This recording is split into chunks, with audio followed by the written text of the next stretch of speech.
Olá a todos, nossos queridos telespectadores. Meu nome é Yulia Korová. É domingo e isso significa que o resumo semanal da UAE TV está no ar agora. Vamos analisar o que marcou a semana, o que está acontecendo na Ucrânia e como isso afeta os Estados Unidos e você pessoalmente. Então, hoje no episódio, Putin tentou matar Zelensky, mas o plano falhou. Agora, o líder ucraniano responde à altura. Será que o ditador russo deve se preparar para uma vingança? Mísseis ucranianos Flamingo percorrem 1.400 quilômetros para destruir a fábrica de produção de mísseis por trás do Oreshnik, deixando os russos atônitos e em total pânico. Não precisamos das suas aulas de história de Zelensky criticando Putin por enrolar nas negociações e tentar manipular Trump. Vamos falar sobre tudo isso em instantes. Por enquanto, siga a gente, deixe seu like e prepare-se para um programa cheio de conteúdo. Vamos começar! Quer ver como é o karma? Os russos provavelmente achavam que podiam bombardear a Ucrânia com mísseis e sair impunes. Mas quando nossos mísseis Flamingo atingiram a fábrica militar em Votkinsk, em Zumursha, na Rússia, o pessoal em Moscou levou um baita susto. Nas redes sociais russas, ninguém acreditava que isso tinha acontecido, mas conseguiram. Afinal, Votkinsk fica a impressionantes 1.400 quilômetros da fronteira ucraniana, o que é intrigante. Naquela mesma noite, a fábrica foi atingida. O projetista-chefe da empresa Firepoint, Denis Stillerman, postou um vídeo do lançamento dos mísseis em suas redes sociais. Ele prometeu dar mais detalhes depois, mas olha, parece que a gente já viu tudo com os próprios olhos.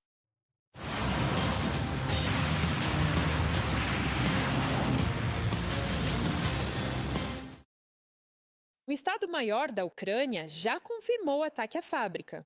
Eles destacaram que lá são produzidos mísseis Iskander-M, Topol-M, Kinzhal, o URSS e o infame Reshnik. Tudo aquilo com que os russos adoram nos assustar, assim como nossos vizinhos europeus. A empresa estratégica de defesa está sob sanções dos Estados Unidos, Reino Unido, União Europeia e outros países importantes. A Ucrânia também atingiu a usina de processamento de gás de Neftegorsk, ou Brigado, na região de Samara, na Rússia, provocando um incêndio espetacular por lá. Ela é fundamental para abastecer o exército russo. Russos humilhados decidiram revidar contra nós pelos nossos ataques bem-sucedidos. Mas como eles não conseguem lutar contra o medo, a Rússia mais uma vez escolheu infraestrutura civil como alvo para o ataque. Prédios residenciais comuns estavam pegando fogo. Os russos também não hesitaram em atacar a empresa americana a Mondelez International, na região de Sumy. O ataque foi deliberado. O míssil atingiu um dos prédios de produção. O Ministério das Relações Exteriores da Ucrânia, ou melhor, o comércio de Andriy Sybiha, não é um alvo militar, mas sim uma fábrica suíça. Ela tem operação desde os anos 90 e foi um dos primeiros grandes investimentos dos Estados Unidos. Investimentos na economia da Ucrânia independente e na própria economia dos Estados, a própria economia dos IA. Então, como Moscou pode falar em diálogo econômico com os Estados Unidos enquanto ataca instalações de produção americanas? Não é a nossa tradicional visão geral da linha de frente. Os defensores ucranianos estão realizando operações de ataque, assalto e contraofensivas localizadas na direção de Oleksandrovka. O objetivo desses contra-ataques é impedir o avanço dos russos em direção à região de Dnipropetrovsk. A situação ao longo desse setor da linha de frente continua tensa. No entanto, as Forças Armadas da Ucrânia não estão apenas mantendo suas linhas defensivas, mas também tomando medidas proativas para impedir que as forças russas avancem em direção a Pokrovsk e à fronteira administrativa da região de Dnipro. Até o momento, está claro que as ações de contra-ataque das forças de defesa da Ucrânia, em primeiro lugar, fizeram com que os russos perdessem algumas de suas posições táticas. E essas são posições que os russos haviam capturado e ocupado anteriormente das nossas forças de defesa.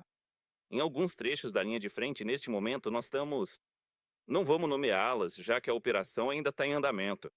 Mas está claro que as forças de defesa conseguiram avançar em posições que estavam sob controle dos russos há bastante tempo. A internet está fervendo com uma enxurrada de vídeos das linhas de frente, onde os ucranianos estão empurrando agressivamente os invasores russos para trás. Por exemplo, uma brigada publicou um vídeo mostrando como seus combatentes realizaram uma operação bem-sucedida para limpar um setor residencial em Kupiansk, na região de Kharkiv. Os ocupantes tentaram resistir, mas as tropas ucranianas agiram de forma rápida e coordenada.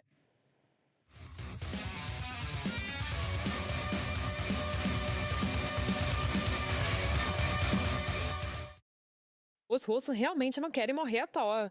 Aqueles que já perceberam em que tipo de moedor de carne seus comandantes os jogaram estão tentando se render.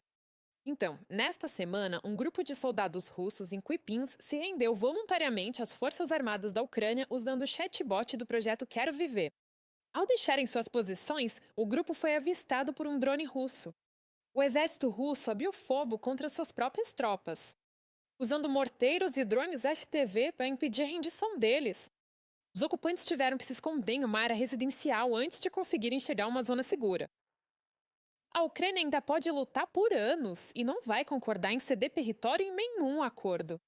Oleksandr Pivinenko, comandante da Guarda Nacional da Ucrânia, afirmou isso. Ele também disse que discorda dos Estados Unidos. O presidente Donald Trump afirmou que a Ucrânia vai perder a guerra a menos que um cessar-fogo seja alcançado rapidamente. Pivinenko explicou que, do ponto de vista militar, a vitória para a Ucrânia significa libertar os territórios ocupados. Ele reconheceu que isso pode não ser uma prioridade imediata, mas, estrategicamente, a Ucrânia continua comprometida com esse objetivo. No entanto, se para a Ucrânia a guerra é uma questão de sobrevivência, para a Rússia trata-se de alimentar suas ambições imperiais, das quais ela não vai abrir mão. Não importa quem ou o que. O Instituto para o Estudo da Guerra acredita que, em meio a perdas traiçoeiras, Putin está se preparando para um colapso oculto de reservistas em 2026. Vai continuar lutando por mais 2 ou 3 anos. Os russos estão desesperadamente com falta de soldados. Como apontou o comandante-chefe das Forças Armadas da Ucrânia, general Oleksandr Syrskyi, no ano passado, as perdas do inimigo superaram o número de mobilizados. Para o exército russo. Nesse contexto, ficamos alarmados ao ver que homens da região oeste da Bielorrússia começaram, de repente, a receber convocações oficialmente para exercícios militares não programados. Mas, há 4 anos, foi exatamente assim que a Rússia reuniu tropas para a guerra contra a Ucrânia. Apesar de todos esses esforços, analistas acreditam que as chances de Putin vencer na Ucrânia estão diminuindo. Problemas sistêmicos dentro da Rússia estão piorando a situação. A falta de soldados treinados, o moral no chão e as taxas altíssimas de deserção estão tornando as operações militares ineficazes. E o aperto econômico está sufocando a máquina de guerra da nação agressora. Mas os russos, quero dizer, os russos vivem declarando, bom, eles declaram isso há séculos, que são a grande mãe Rússia e que podem continuar com esse terror para sempre. Sim, é a grande mãe Rússia. Mas vejamos algumas das coisas que ela perdeu. Ela está perdendo parte de sua capacidade de produção de petróleo. Continua perdendo. E continua perdendo. E dia após dia está sendo desgastada. Quero dizer, semana passada ou na anterior, você sabe, atacaram as plataformas de petróleo no Mar Cáspio. Quer dizer, o Mar Cáspio fica bem Golgi. Então, começar a atacar coisas tão distantes é um sinal realmente sério. O exército da Rússia atolado, incapaz de conquistar aqueles territórios tão sonhados na Ucrânia, e a economia da nação agressora à beira do colapso total, Putin está fazendo um grande teatro, se mostrando aberto a negociações. Mas não se enganem, pessoal. Isso não tem nada a ver com buscar uma paz de verdade. É uma jogada esperta para aliviar aquelas sanções brutais do Ocidente que sufocam o regime dele e ainda fechar uns acordos lucrativos por fora. De acordo com 5 agências de inteligência europeias que falaram a Reuters, as conversas em Genebra são pouco mais do que um teatro. Encenações para tentar seduzir o Zila. O presidente Donald Trump com projetos chamativos de trilhões de dólares, na esperança de conseguir o fim das sanções. Segundo a The Economist, a Rússia sugeriu aos Estados Unidos um acordo impressionante de 12 trilhões de dólares em troca do alívio das sanções. Especialistas, no entanto, estão bastante céticos. Então, para uma economia sob forte pressão, esses números parecem mais fantasia do que uma proposta séria. O que significam 12 trilhões de dólares, afinal? Se estamos falando de onde esse tipo de dinheiro poderia vir e em quais setores da economia a Rússia sequer gostaria de investir. Nesse caso, bem, na minha opinião, isso é um blefe completo. Isso é absolutamente óbvio. Isso soa mais como fantasia econômica do que como números reais. 12 trilhões de dólares americanos? Bem, imagine só. Se compararmos isso à economia da Federação Russa, significaria basicamente não comer, não beber, não gastar absolutamente nada por 6 anos, não pagar pensões, não sustentar ninguém, não financiar saúde, aposentados, o exército, a polícia ou a administração pública. E ao longo desses 6 anos, o PIB ficaria em torno de 12 trilhões de dólares. Talvez um pouco mais, cerca de 13 trilhões de dólares. E é nisso que se poderia investir. Se você está se perguntando por que a rodada de negociações de Genebra, de 17 a 18 de fevereiro, parece não estar levando a lugar nenhum, a resposta está na escolha de Putin para negociador-chefe, Vladimir Medinsky, o mesmo sujeito que afundou as rodadas anteriores em Istambul com suas intermináveis e confusas palestras pseudo-históricas sobre as supostas raízes da Rússia no conflito. Fontes do Axios, citando diplomatas, revelam que Medinsky nem sequer tem autoridade real para fechar acordos. Ele é apenas uma ideologia, enviado para empacar e transformar conversas que poderiam ser produtivas em um impasse frustrante. O presidente ucraniano Volodymyr Zelensky criticou a participação de Medinsky, dizendo que é uma perda de tempo descarada, que engana, levando tudo a um beco sem saída. Com a nova liderança, Zelensky teme que a delegação russa torne as negociações apenas um encontro social ou reinicie tudo para ganhar tempo no campo de batalha. Notou que, como Putin, Medinsky gosta de filosofar sobre as raízes da guerra. Não temos tempo para essa merda, então precisamos decidir e encerrar a guerra, disse Zelensky. Ainda assim, a Ucrânia está totalmente focada em fechar um acordo de paz verdadeiro, não por pontos políticos, mas porque realmente se importa em proteger seu povo de mais sofrimento e respeita o papel de peso que os Estados Unidos estão desempenhando nessa confusão. O presidente Zelensky classificou os resultados de Genebra como insuficientes, destacando que questões políticas sensíveis, possíveis concessões e a necessidade de reuniões em nível de liderança ainda não foram discutidas o suficiente. Mas ele está otimista em relação à próxima rodada, que deve acontecer até o fim do mês. As conversas militares avançaram de forma sólida no monitoramento do cessar-fogo liderado pelo ZEUA, e até já se fala em uma troca de prisioneiros em andamento. Mas Zelensky enfatiza que o mundo precisa aumentar a pressão sobre o agressor para trocar a guerra por uma paz confiável. Putin tentou matar o presidente ucraniano Volodymyr Zelensky. Segundo a CNN, agentes russos invadiram apartamentos próximos ao gabinete presidencial para assassinar o líder ucraniano ou tentar capturá-lo. Isso aconteceu no início da invasão em grande escala da Rússia e fazia parte do plano do Kremlin para tomar a Ucrânia. Como podemos ver, o plano de Moscou fracassou feio. Em uma entrevista ao jornalista britânico Piers Morgan, Zelensky disse que, nos últimos 4 anos, a Rússia fez várias tentativas de assassiná-lo, mas nenhuma teve sucesso. O presidente também foi questionado se daria a ordem para matar Putin. Vamos ouvir as palavras exatas dele? O presidente Vladimir Putin e suas forças já tentaram atentar contra sua vida várias vezes. Se você tivesse a oportunidade de matar Putin, autorizaria suas forças a aproveitarem essa oportunidade? Dentro do sistema político deles, eu realmente não tenho a total certeza de que outra pessoa não seria exatamente igual ao Putin, igual o próprio Putin. Não se trata dessas coisas.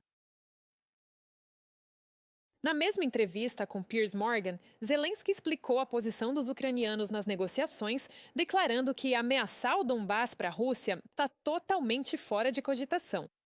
Nossa terra é sobre proteger pessoas de verdade, valores fundamentais, liberdade e uma estratégia de defesa inteligente depois de tantos ucranianos terem morrido defendendo isso. Não posso apoiar essa ideia, disse ele, duvidando que sua nação algum dia aceitaria isso. Zelensky também deixou claro que não tem interesse no que ele chamou de questões históricas de Putin. O presidente ucraniano ressaltou que, se fosse participar de possíveis negociações com Putin, não perderia tempo debatendo narrativas históricas ou ouvindo justificativas para a invasão russa. Eu realmente não preciso de toda essa história, de verdade, porque isso serve apenas para procrastinar e adiar o que é inevitável. Porque eu li não menos livros de história do que o Putin, disso eu tenho absoluta certeza. E consegui aprender muita coisa com eles. Porque precisamos saber tudo sobre esse país. E eu sei mais sobre o país dele do que ele sabe sobre a Ucrânia. Isso acontece porque simplesmente eu estive na Rússia, visitando tantas cidades diferentes, conheci muita gente interessante por lá e fui para aquele país muitas vezes. E ele nunca esteve tantas vezes na Ucrânia. E ele só esteve nas grandes cidades. Eu percorri diversas cidades pequenas e pitorescas, viajando de uma ponta a outra, do extremo norte ao sul. De todo jeito, eu conheço a mentalidade deles. Continuando sua conversa franca com Piers Morgan, Zelensky admitiu que não é perfeito, reconhecendo erros como qualquer pessoa comum. Mas ele está totalmente comprometido em acabar com a corrupção que assola a Ucrânia há anos, com ações reais, não só palavras. Eu tento ser o mais honesto possível, disse ele, reconhecendo deslizes, mas destacando o sistema de combate à corrupção de alto nível da Ucrânia. Essa postura honesta não é uma fraqueza, é uma arma poderosa, mostrando um presidente que enfrenta a corrupção junto com o inimigo, forjando uma Ucrânia mais forte e pronta para conquistar a paz. Nesta semana, uma tensão intensa surgiu entre a Ucrânia e dois de seus vizinhos ocidentais, Hungria e Eslováquia. Esses dois países estão exigindo que Kiev faça concessões que podem permitir que continuem recebendo petróleo russo barato. Budapeste e Bratislava já suspenderam a exportação de diesel para a Ucrânia. E agora eles implementaram novas formas de pressão. O primeiro-ministro da Hungria, Viktor Orbán, decidiu chantagear a Ucrânia em relação ao empréstimo crucial da União Europeia de 90 bilhões de euros. Ele bloqueou os fundos, dizendo que não vai retirar o veto até que o trânsito de petróleo pelo oleoduto Druzhba seja retomado. Enquanto isso, a Eslováquia emitiu um ultimato semelhante à Ucrânia. O primeiro-ministro do país, Robert Fico, declarou que se o trânsito de petróleo não for restabelecido até segunda-feira, ele cortará o fornecimento emergencial de eletricidade à Ucrânia. A chantagem com recursos críticos, há muito tempo, é uma das armas favoritas do Kremlin. Lembremos que, no ano passado, o ditador russo instigou países do leste europeu a cortarem a eletricidade da Ucrânia, visando sua campanha de terror energético no inverno. Agora, a oposição da Eslováquia está se manifestando de forma direta, dizendo que as ameaças de Fico de cortar energia deliberadamente para a Ucrânia estão sendo ditadas diretamente de Moscou. Robert Fico volta a ser o braço longo de Moscou e sabota a Ucrânia enquanto o país encara um inverno rigoroso e ataques russos à rede de energia. Esse ultimato não é sobre petróleo, mas sim sobre vergonha para a Eslováquia. Vamos perder dinheiro com a eletricidade, vamos perder a confiança da União Europeia e, mais uma vez, mostrar ao mundo que estamos do lado errado da história. Fico não quer ajudar seus vizinhos. Ele quer prejudicá-los. Isso não é política, isso é traição escancarada ao Estado.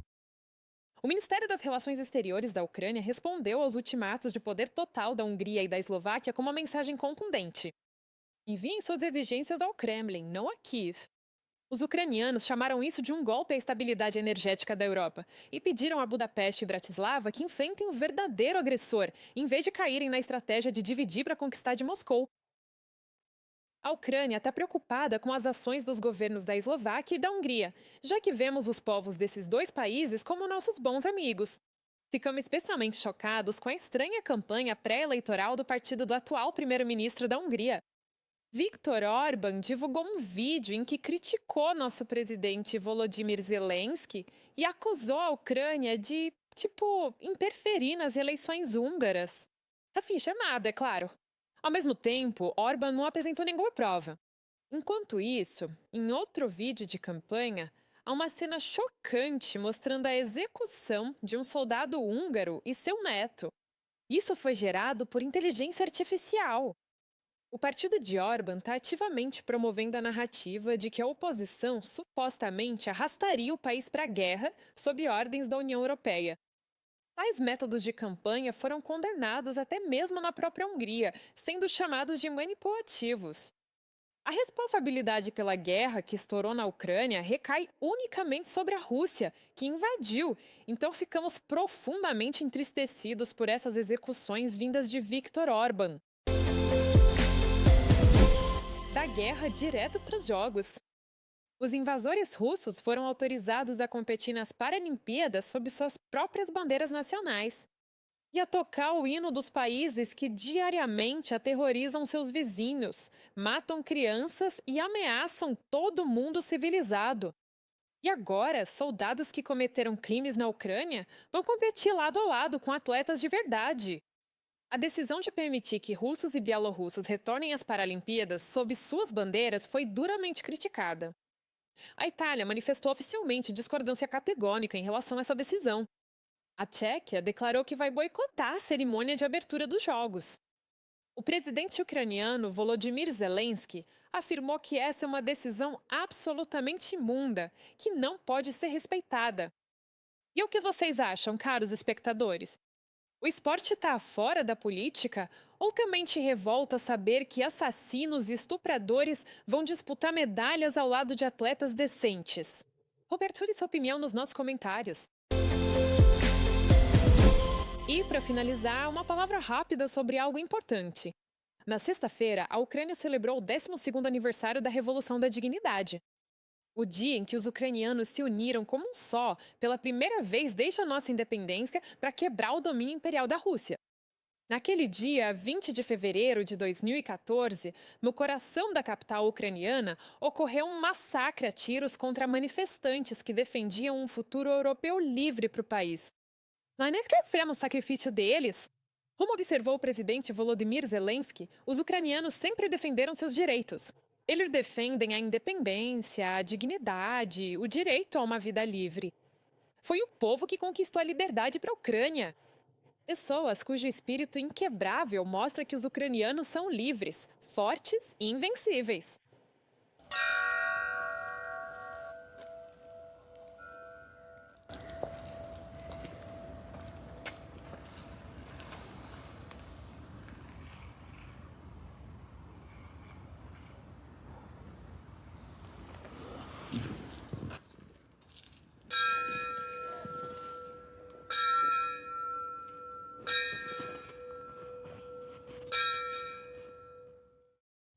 Isso é tudo por hoje. Eu sou a Yulia Kurova e agradeço muito pelo seu tempo, atenção e por estar firmemente ao lado da Ucrânia. Nos vemos na próxima semana! Por favor, não se esqueça de se inscrever no nosso canal para ficar por dentro do que está acontecendo no mundo apresentado por nós. E a TV sob a perspectiva ucraniana.